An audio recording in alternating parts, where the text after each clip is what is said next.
João, capítulo de número 13, versos 1 a 17. Todos acharam? Digo amém. O texto diz assim: um pouco antes da festa da Páscoa, sabendo Jesus que havia chegado o tempo em que deixaria este mundo e iria para o Pai, tendo amado os seus que estavam no mundo, amou-os até o fim. Estava sendo servido o jantar, e o diabo já havia induzido Judas Iscariotes, filho de Simão, a trair Jesus. Jesus sabia que o Pai havia colocado todas as coisas debaixo do seu poder, e que viera de Deus e estava voltando para Deus. Assim, levantou-se da mesa, tirou sua capa e colocou uma toalha em volta da cintura. Depois disso, derramou água numa bacia e começou a lavar os pés dos seus discípulos, enxugando-os com a toalha que estava em sua cintura. Chegou-se a Simão Pedro, que lhe disse: Senhor, vais lavar os meus pés?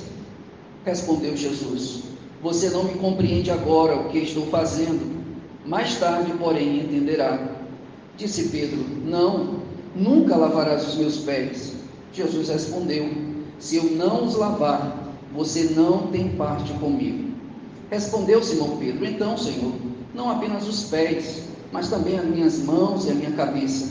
Respondeu Jesus: Quem já se banhou precisa apenas lavar os pés. Todo o seu corpo está limpo.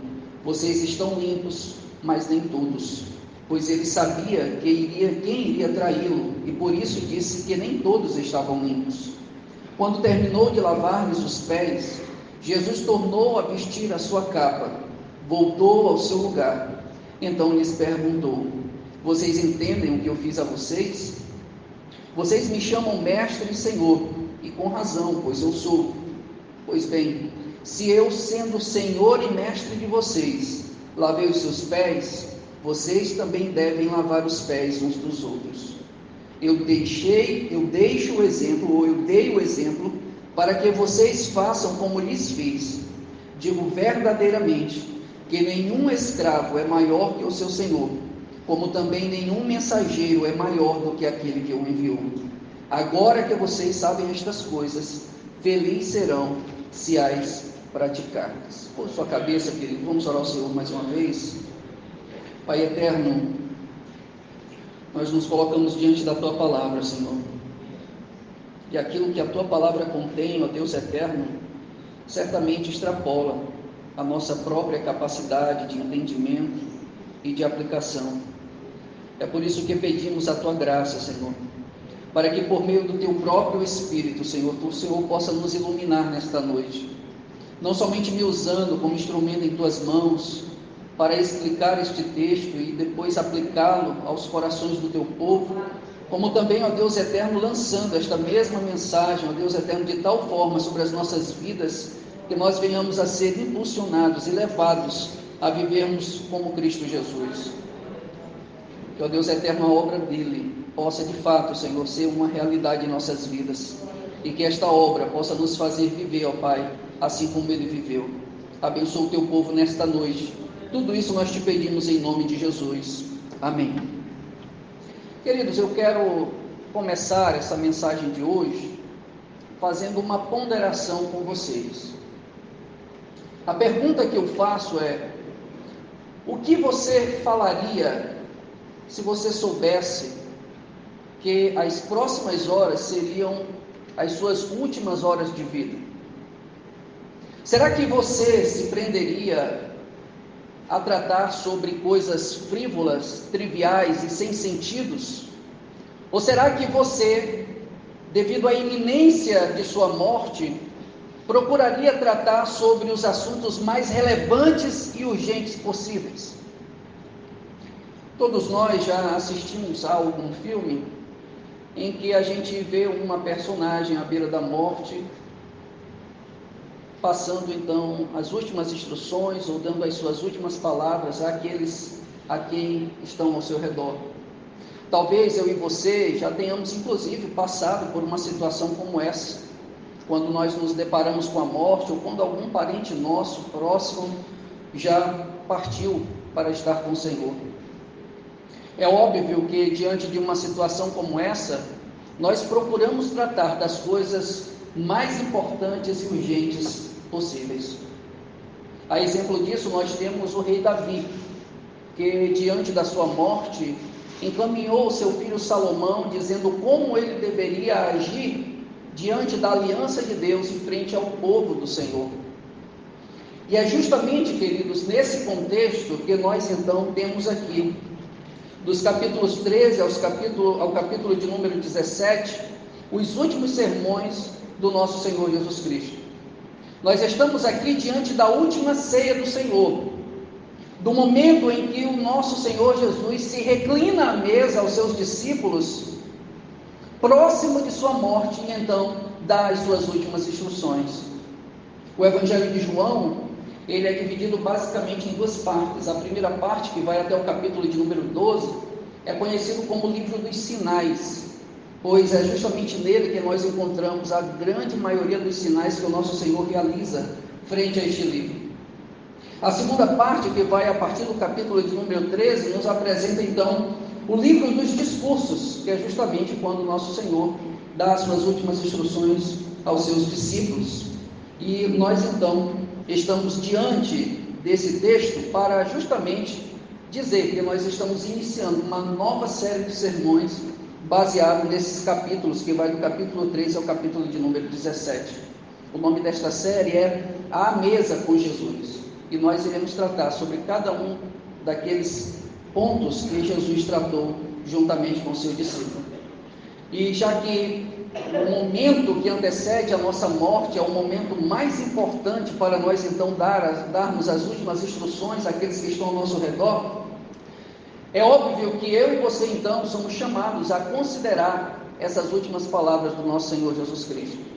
O que Jesus está tratando aqui é da máxima urgência e da máxima importância, não só para a vida dos seus apóstolos, como também para os seus discípulos daquele tempo e também para a igreja de hoje. Tudo o que é tratado a partir daqui deve ser considerado por mim e por você. Deve ser considerado não apenas com o intuito de adquirirmos informação sobre aquilo que Jesus vai fazer, como se nós então estivéssemos curiosos por saber quais foram as últimas palavras do nosso Senhor. Não, mas isso deve nos interessar, principalmente ao ponto de nós então buscarmos aplicar estas verdades em nossas vidas. E o primeiro sermão que o Senhor trata então com seus discípulos neste momento, reclinado à mesa, é justamente sobre o serviço cristão. Aqui, essa passagem é famosamente conhecida como o lava-pés, onde o Senhor Jesus então lava os pés dos seus discípulos.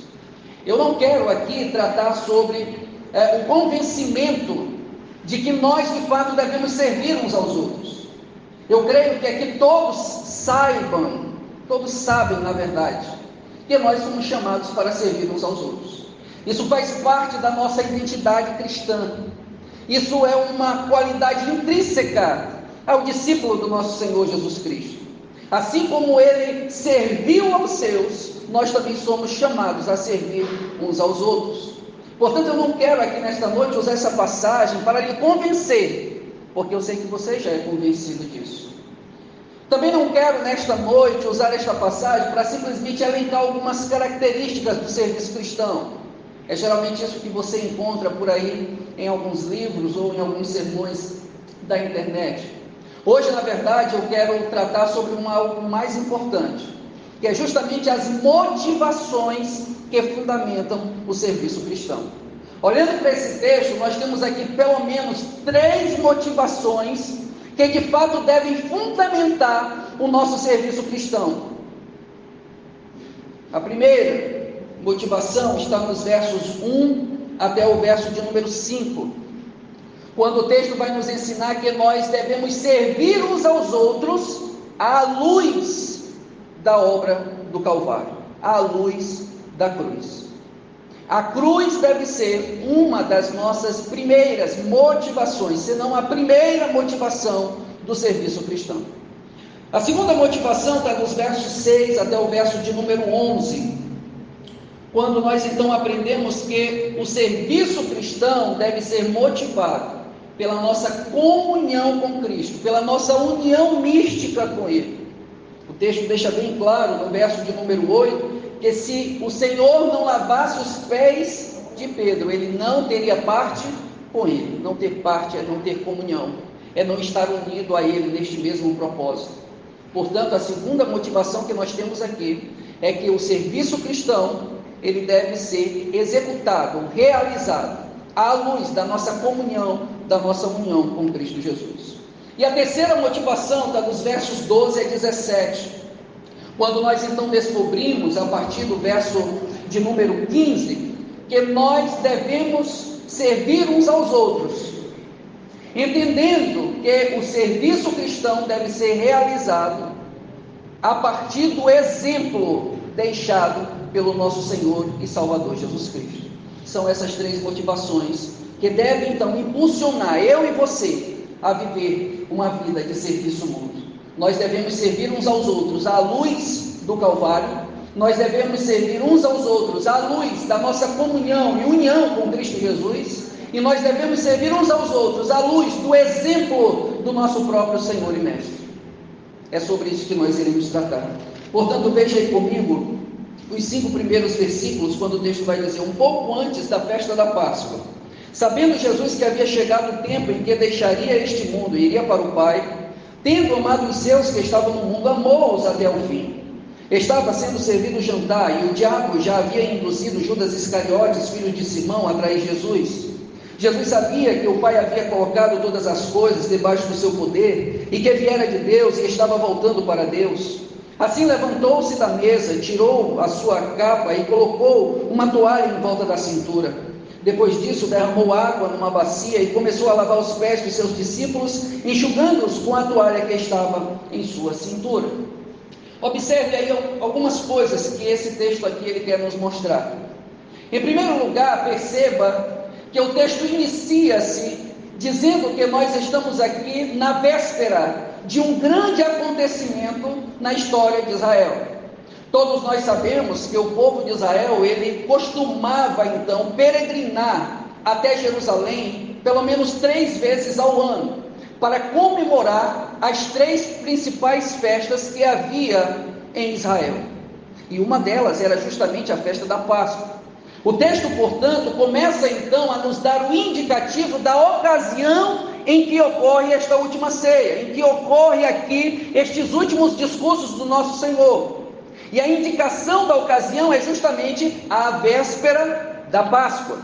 Observe que o texto também diz que Jesus sabia de algumas coisas.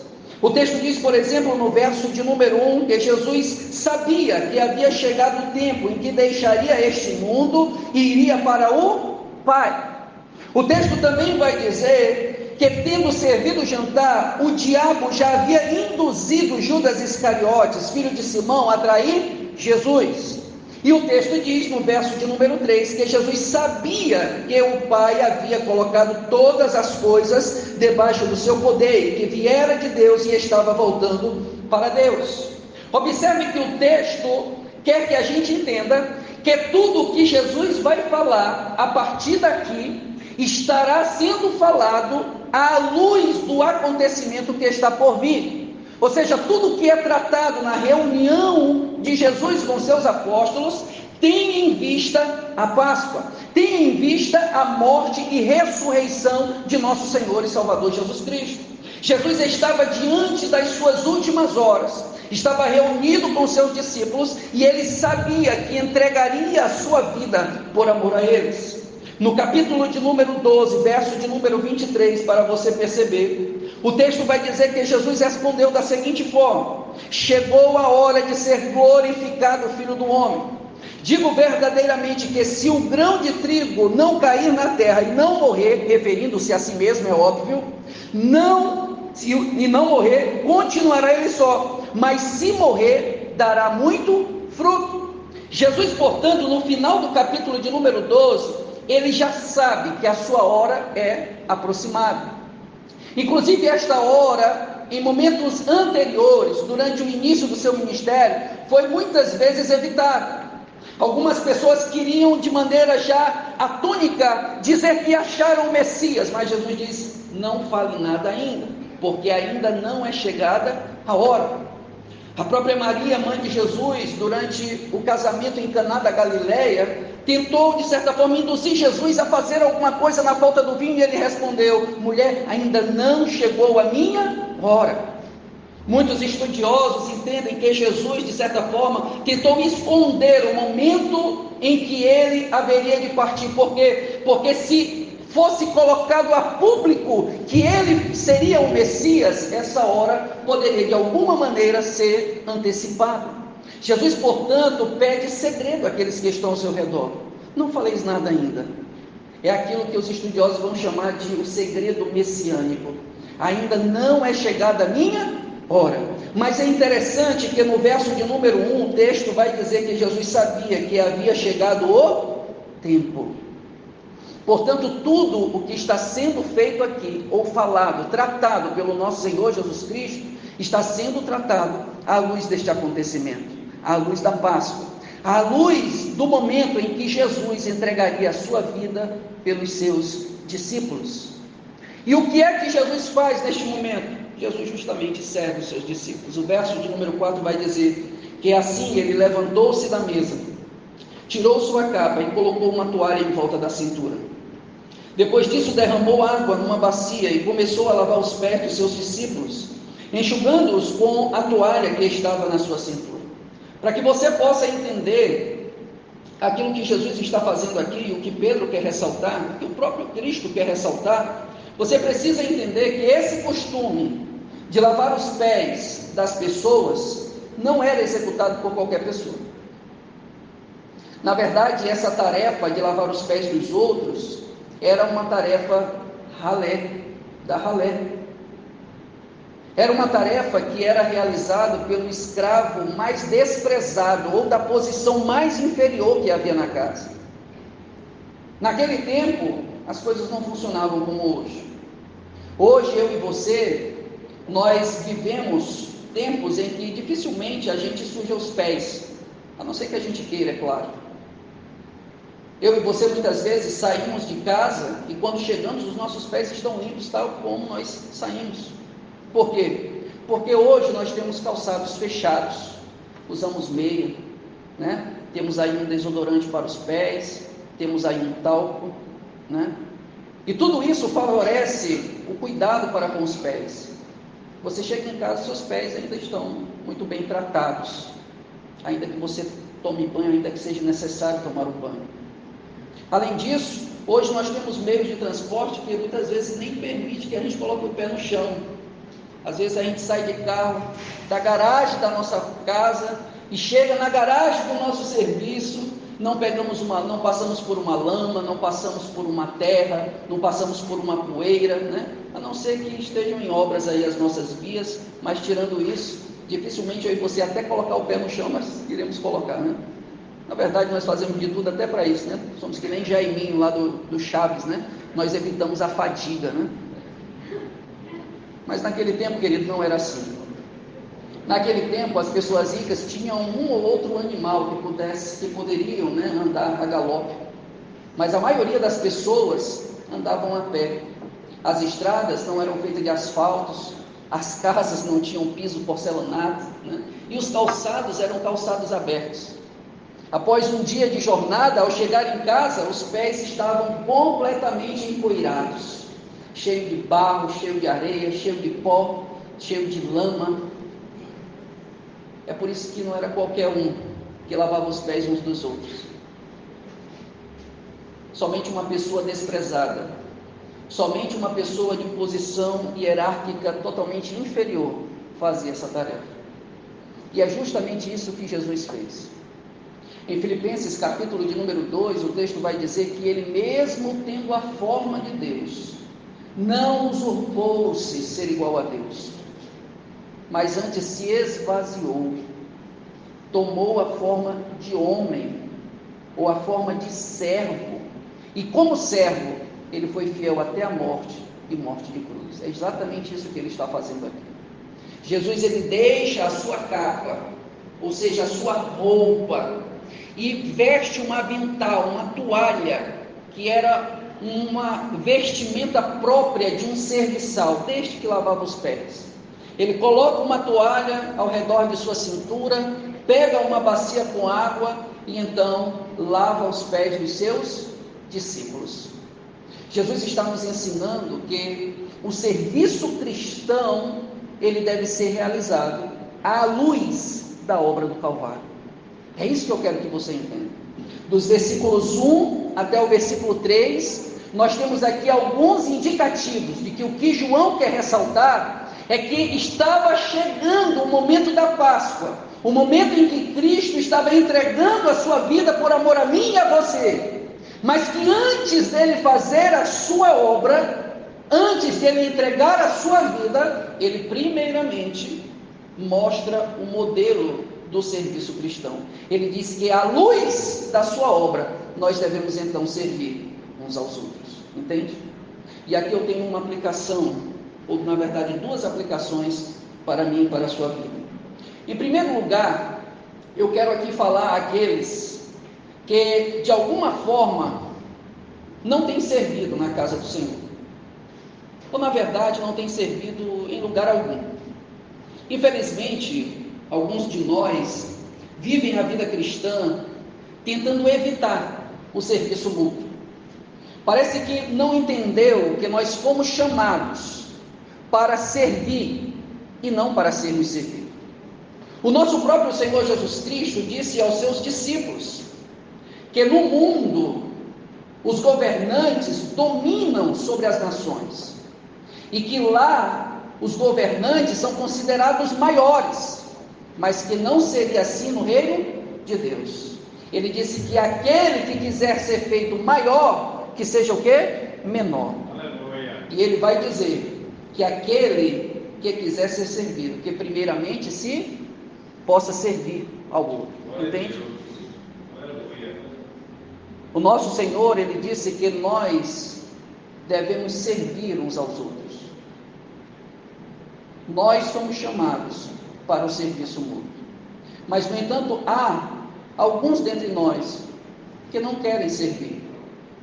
Há alguns dentre nós que não querem servir os seus no contexto do lar, que não querem servir no contexto do trabalho, e muito menos não querem servir no contexto da igreja. Porque, de fato, o serviço cristão, ele nem sempre ele é agradável.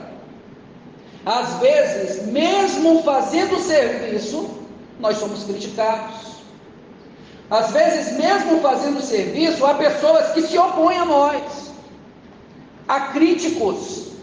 Há pessoas que só enxergam o lado negativo da coisa. E isso faz com que alguns de nós, então, se privem de realizar o serviço cristão. Alguns dentre nós, então, a fim de evitar a crítica, a fim de evitar a oposição, a fim de evitar o descontentamento, preferem, então, deixar o serviço cristão de lado. Mas deixa eu lhe dizer aqui uma coisa. Eu e você fomos chamados para servir à luz da obra do Calvário. Aleluia. O apóstolo Paulo vai dizer que o amor de Deus, ele nos constrange. Sabendo isso, que se um morreu por todos, logo todos morreram. É uma implicação lógica.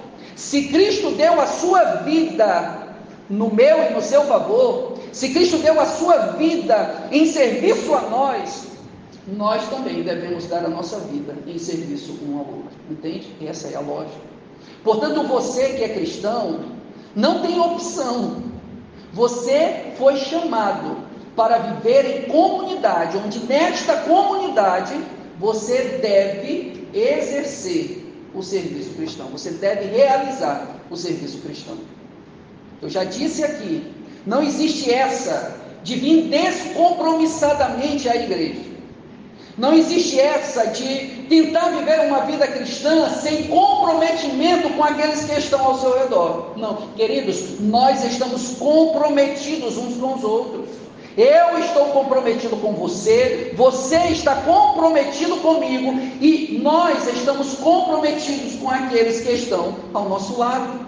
Nós não podemos nos eximir do serviço cristão. Inclusive, foi justamente pensando no serviço cristão e nessa mutualidade que Paulo então vai nos comparar como um corpo e como um edifício. Como um corpo, nós estamos ligados organicamente uns aos outros. Nós servimos uns aos outros como os membros de um corpo servem o corpo. Assim como também, como um edifício, nós somos como pedras ligadas uns aos outros, entende? Portanto, eu e você somos chamados a uma vida de serviço mútuo. Portanto, não se negue, querido. Porque se você negar viver nessa atmosfera de serviço mútuo, você vai estar, em outras palavras, negando a própria cruz. Porque a cruz de Cristo fala justamente sobre o serviço cristão. Agora, tem alguns dentre nós que, ainda que sirvam no contexto da igreja e em outros contextos, o fazem com a motivação errada. Alguns de nós, infelizmente, não entendem qual deve ser a verdadeira motivação. Alguns de nós têm interesses por trás do serviço cristão. Algumas pessoas usam o serviço cristão para galgar interesses escusos, ou, às vezes, interesses que até poderiam ser legítimos se eles estivessem colocados na sua devida posição. Algumas pessoas querem servir, por exemplo, para se sentir bem. Eu me sinto bem quando eu estou servindo. Se eu não servir na casa do Senhor, se eu não fizer nada, parece assim que eu me sinto um inútil. Querido, você não está fazendo com a motivação correta. Porque a motivação do serviço não é para você se sentir bem. Não é para você se sentir bem. Entende como é as coisas? Às vezes eu quero estar envolvido no serviço na casa de Deus, porque de certa medida eu quero buscar um status, um reconhecimento. Queridos, você não está aqui para isso.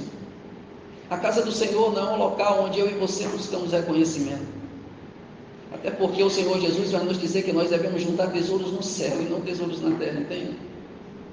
Portanto, se você faz isso, você está com a motivação errada. Qual é a verdadeira motivação à luz daquilo que Cristo fala aqui? É justamente a obra de Jesus, a obra do Calvário. Você deve fazer simplesmente porque Cristo Jesus já ofereceu a sua vida em serviço a você. Porque Cristo primeiramente te amou, porque Cristo primeiramente entregou a sua própria vida para te resgatar dos teus pecados, para perdoar os teus pecados e te trazer para a luz, para o reino do Senhor. É por isso que você deve então servir na casa do Senhor, entende? A sua verdadeira motivação não deve ser as coisas frívolas desta vida, mas deve ser única e exclusivamente a obra de Cristo Jesus na cruz do Calvário. Você deve servir um ao outro, você deve servir mutuamente na casa de Deus, à luz da obra de nosso Senhor e Salvador Jesus Cristo. Em segundo lugar, versículos 6 a 11 vai nos ensinar que o serviço cristão também deve ser motivado a partir ou à luz da nossa comunhão e união com Cristo. Veja aí comigo o verso de número 6, diz aí: chegou-se a Simão Pedro então, e lhe disse: Senhor, vais lavar os meus pés? Respondeu Jesus: você não compreende agora o que estou fazendo a você, mas mais tarde, porém, entenderá. Disse Pedro: não, nunca lavarás os meus pés. Jesus respondeu: se eu não lavar, você não tem parte comigo. Respondeu Simão Pedro: então, Senhor, não apenas os meus pés, mas também as minhas mãos e a minha cabeça. Respondeu Jesus: quem já se banhou, precisa apenas lavar os pés. Todo o seu corpo está limpo. Vocês estão limpos, mas nem todos, pois ele sabia quem iria traí-lo, e por isso disse que nem todos estavam limpos. Observe aqui que, diante de um texto como esse, muitos costumam apressadamente crucificar nosso irmão Pedro, né? Dizendo que Pedro é muito afoito e tal, e acaba, em certa medida, desqualificando Pedro em sua postura. Mas se os irmãos analisarem, Pedro ele tinha toda a razão, queridos. Pedro tinha toda a razão. E se fosse eu ou você, nós talvez pudéssemos fazer a mesma coisa, ou tomar a mesma atitude. Vou lhe explicar. Por dois motivos, Pedro aqui não estava errado no seu pensamento. Em primeiro lugar, ele tinha Jesus na mais alta conta. Jesus era a principal pessoa da sua vida. Ele havia encontrado o seu mestre e Senhor. aquele por quem ele daria a sua própria vida, a pessoa mais importante da face da terra, o Filho de Deus, o Filho do homem. Como pode então Jesus tomar a posição do escravo mais chula que havia em uma casa? Como pode Jesus assumir uma posição tão desprezível e lavar os seus pés? Queridos, quem de nós não tomaria a mesma atitude que Pedro? Quem de nós não tomaria a mesma atitude que Pedro? Além disso, perceba que o próprio texto vai dizer que Pedro não compreendia naquele momento. Versículo de número 7, Jesus respondeu: você não compreende agora o que estou fazendo a você. Mais tarde, porém, entenderá. Portanto, se você somar esse primeiro argumento que ele dei sobre a posição de Jesus e a consideração que Pedro tinha por ele, com a ignorância dele diante dos fatos, você vai ver que é totalmente justificável a atitude que Pedro tomou aqui. Senhor, nunca tu lavarás os meus pés. Nunca tu lavarás os meus pés. Mas observe que o texto vai justamente aqui estabelecer uma verdade. O nosso Senhor Jesus, ele vai dizer o seguinte: Jesus respondeu, parte B do verso de número 8, se eu não os lavar, você não terá parte comigo. Queridos, essa expressão não terá parte diz respeito à comunhão, à união, diz respeito justamente a um propósito, a uma interligação de propósito.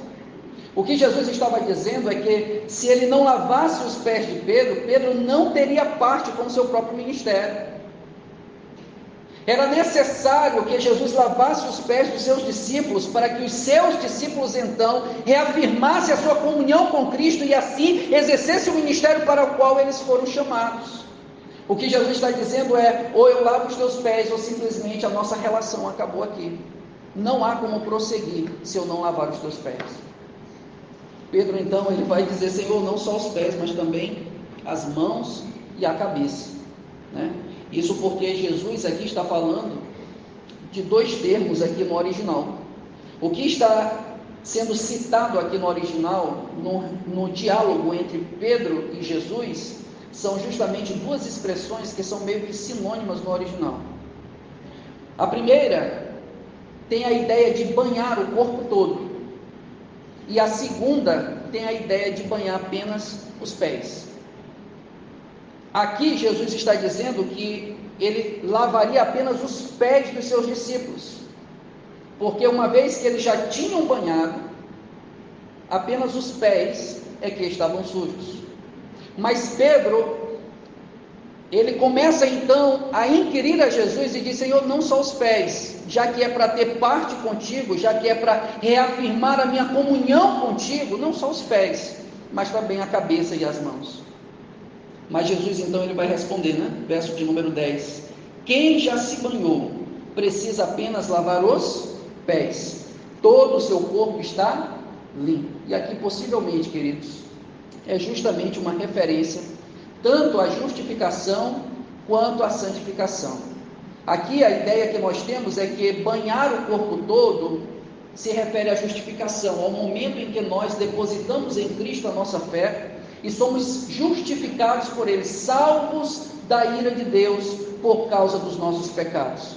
Enquanto que lavar os pés se refere ao ato da santificação, ao ato diário que nós temos de pedir perdão a Deus, para que Ele então nos livre das culpas, dos pecados que nós porventura tenhamos cometido no nosso dia a dia.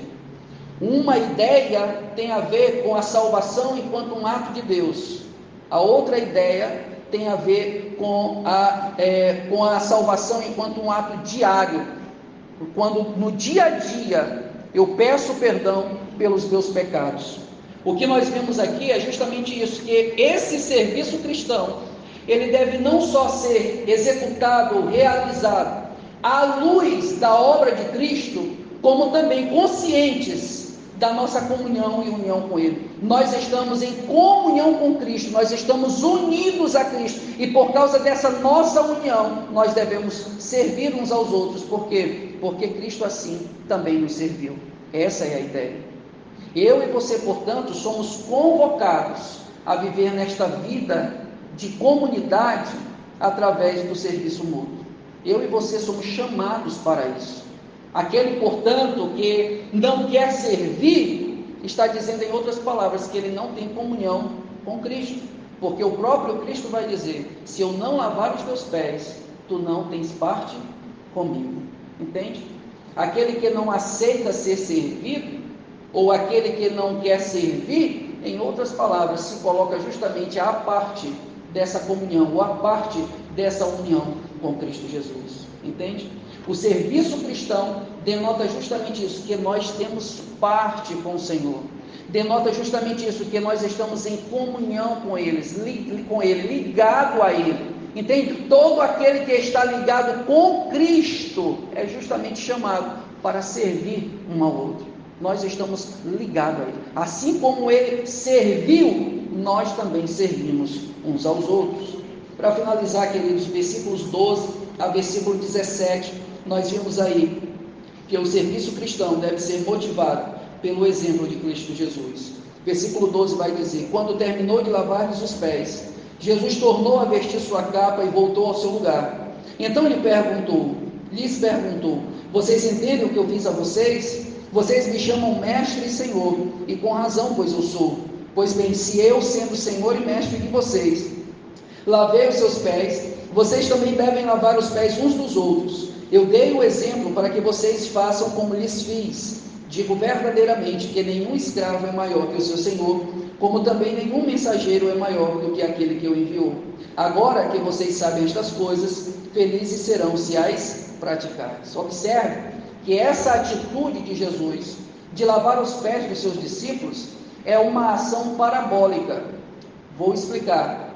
Jesus, durante o seu ministério terreno, ele ensinou muitas vezes por meio de parábolas, que são metáforas do nosso dia a dia, para facilitar então o entendimento de determinado ensino.